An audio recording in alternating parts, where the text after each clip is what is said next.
We like to provide updates on education-related topics every once in a while. This is one of those times. There are some facts we know to be true, some of this is advice, and some of the points we will be making are just interesting. Hi, I'm Margaret Meek, and this is a catch-up on higher education.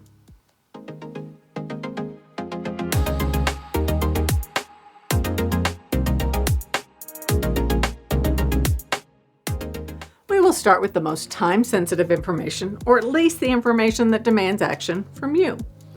Either you were involved with or heard stories about the FAFSA last year, the free application for federal student aid. The process was an undeniable mess. That is the past. In October of this year, a select few students and families were invited to file their FAFSA applications as part of a beta test to see if the newly redesigned process would work better.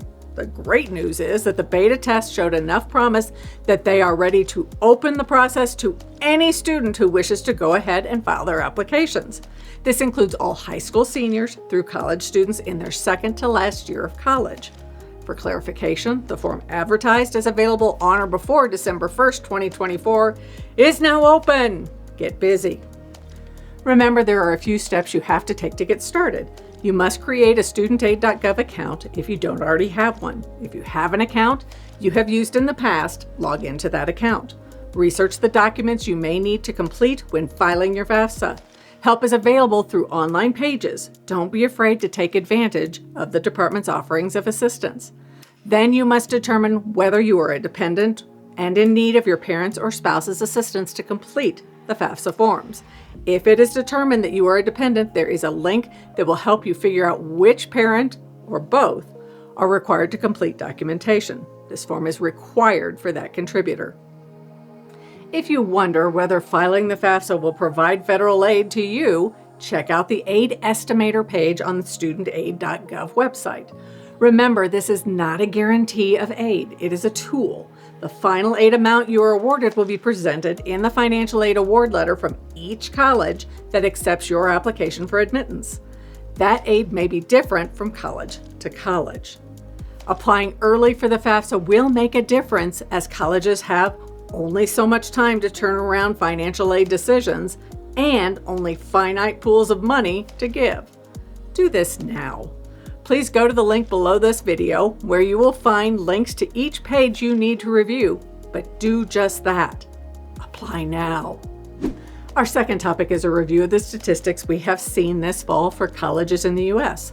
Some of this is good news, and some of it is a warning to be on the lookout for the impact on your future. For example, good news, college enrollment went up by 3% over the previous year.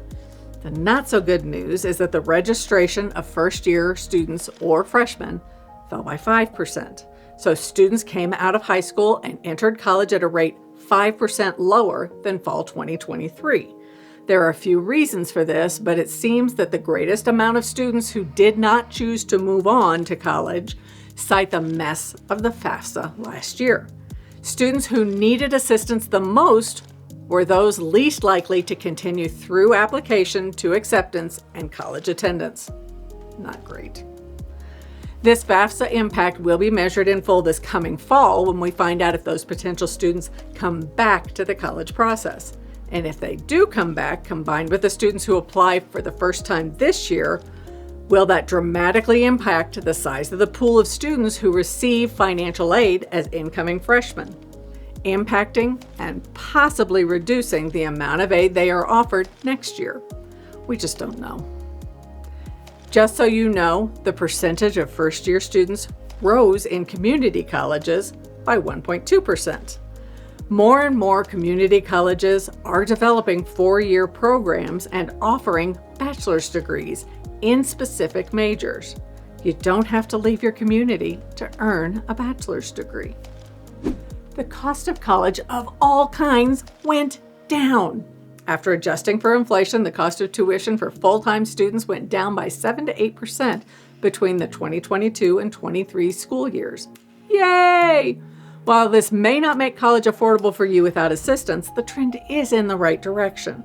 Please remember, when selecting what college you apply to or attend, you need to measure their enrollment numbers. Are they going up, down, or holding steady? What about their foundation funding? Up, down, or staying the same? And measure the number of academic departments and majors being offered. Up, down, or staying the same? These clues are critical in determining if the college is financially sound and positioned to continue growing and serving its student population. Choose wisely. It is also important to note that most students do not pay the advertised sticker price for college. Make sure you are ready to do all the necessary investigations with each college to determine what scholarships, merit aid, grants, and federal aid are available to you.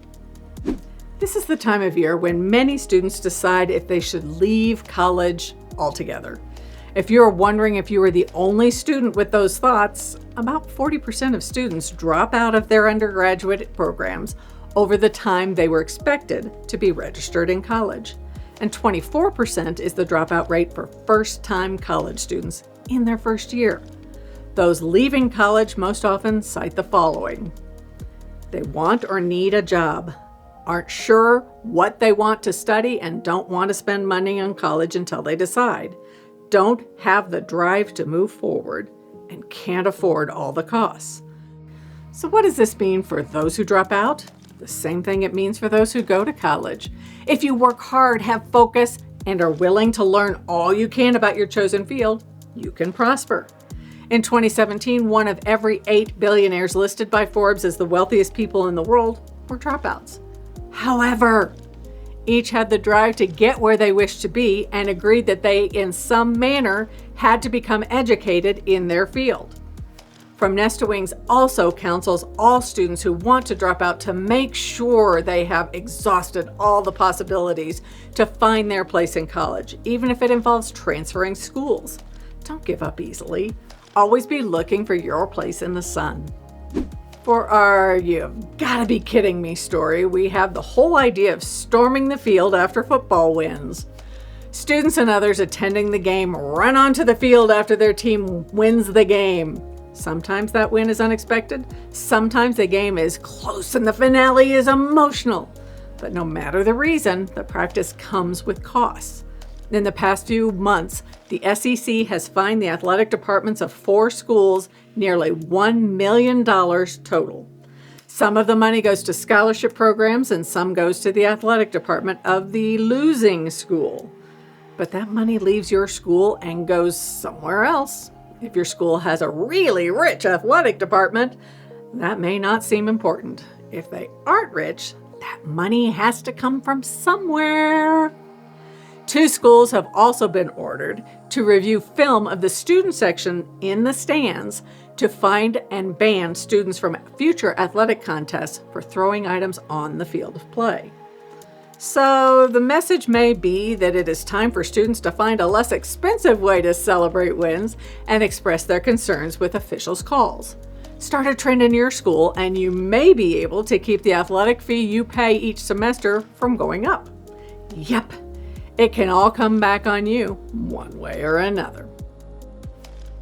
So there are some of the biggest topics in education right now, but we are keeping our eyes on politics, free speech, proposals to reconfigure student loans, and much more.